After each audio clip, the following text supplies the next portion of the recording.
అంటే కాంగ్రెస్ పార్టీలో ఉంటున్నటువంటి వ్యక్తులు ఈరోజు రాష్ట్ర అధినేత సీఎం నిర్ణయాన్ని తప్పుపట్టడం అంటే ఈ నిర్ణయాన్ని తప్పుపడుతున్నటువంటి వ్యక్తులు, నిర్ణయాన్ని వ్యతిరేకిస్తున్నటువంటి వ్యక్తులు ఈ పార్టీలో ఉండే నైతిక అర్హత లేదనేటువంటి ఒక అభిప్రాయాన్ని కూడా మేము రావటం జరిగింది. అంటే చెట్టు కింద ఉండి చెట్టు కొమ్మనే నరుక్కునేటువంటి ఒక వైఖరి, దుర్మార్గమైనటువంటి వైఖరి, ఇది ప్రతిపక్షాలకు గొంతునిచ్చే వైఖరిగా మేము భావిస్తా ఉన్నాం.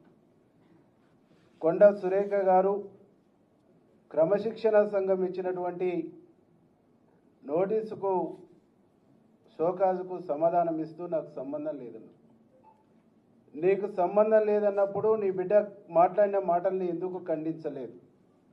ఎందుకు నువ్వు క్యాబినెట్ మినిస్టర్గా, క్యాబినెట్ మంత్రిగా, కలెక్టర్గా, క్యాబినెట్లో ముఖ్యమంత్రితో కలెక్టర్గా పనిచేస్తున్నటువంటి వ్యక్తులుగా ఖండించవలసినటువంటి బాధ్యత నీ పైన ఉన్నదా లేదా అని చెప్పేసి ఈ సందర్భంగా మేము అడుగుతాం. మీరు చేస్తున్నటువంటి తప్పుల్ని, మీరు అనుసరిస్తున్నటువంటి తప్పులకు, మీరు మాట్లాడుతున్నటువంటి తప్పుడు భాషకు ప్రభుత్వం, ముఖ్యమంత్రి మూల్యం చెల్లిస్తుండ్రు. కానీ మీరు మాత్రం ఆ పదవిలో ఎంజాయ్ చేస్తూ మీ ఎంటర్టైన్మెంట్లో ప్రభుత్వానికి, పార్టీని ఇబ్బంది పెట్టేటువంటి ఒక ప్రయత్నం చేస్తున్నారు అనేటువంటి విషయాన్ని ఈ సందర్భంగా మేము గుర్తు చేయదలుచుకున్నాం.